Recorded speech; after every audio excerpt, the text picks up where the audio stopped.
આમ આદમી પાર્ટી અને કોકરોચ જનતા પાર્ટી વચ્ચેના કનેક્શનનો આ પહેલો પુરાવો તમારી સ્ક્રીન પર છે. તમે જુઓ, તમે સ્ક્રીન પર જે વ્યક્તિનો જો ચહેરો જોઈ રહ્યા છો ને, એનું નામ સૌરવ દાસ છે. તે પોતાની જાતને પત્રકાર ગણાવે છે. હવે તેને કોકરોચ જનતા પાર્ટીનો મુખ્ય પ્રવક્તા બનાવવામાં આવ્યો છે. હવે પુરાવા સમાન બીજા બે ચહેરાઓને પણ તમે જોઈ જ લો. તેમના નામ છે વિજેતા દહિયા અને આશુતોષ રાનકા. તેમને બંનેને મીડિયા જગતની સાથે તાલમેલ મિલાવવાની અને જનતા સમક્ષ આખી વાતને જોરદાર રીતે રજૂ કરવાનું કામ સોંપવામાં આવ્યું છે. હવે તમે કહેશો કે હજી તમે પુરવાર કર્યું નથી કે કોકરોચ જનતા પાર્ટી અને આમ આદમી પાર્ટી વચ્ચે કોઈ કનેક્શન છે. હવે અમને જરા આ લોકોની કુંડળી તો રજૂ કરવા દો તમારી સામે.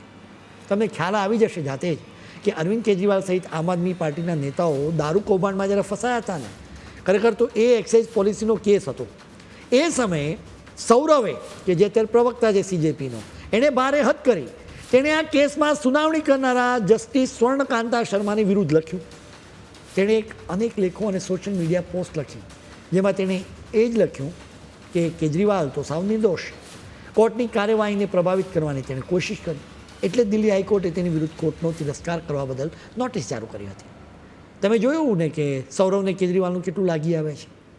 હવે તમે જુઓ કે આ માણસ સોશિયલ મીડિયા પર લખી રહ્યો છે કે કાશ્મીરમાં માનવ અધિકારનો ભંગ થઈ રહ્યો છે, એટલે સંયુક્ત રાષ્ટ્રનું માનવ અધિકાર આની પંચ છે એ દખલ કરે. પાકિસ્તાન પણ આવી જ વાતો કરતું રહ્યું છે. એટલે સૌરવ આમ આદમી પાર્ટીની સાથે પાકિસ્તાનનો એજન્ડા પણ ચલાવતો હોવાનું સ્પષ્ટ દેખાય. હવે તમને ખ્યાલ હશે કે ભારતે જમ્મુ કાશ્મીરમાંથી કલમ 370 નાબૂદ કરી, ત્યારે પાકિસ્તાને છાજિયા લીધા હતા. સૌરવ પણ ખૂબ દુઃખી થઈ ગયો. તેણે તો સુપ્રીમ કોર્ટની કામગીરી સામે સવાલ ઊભા કરી દીધા.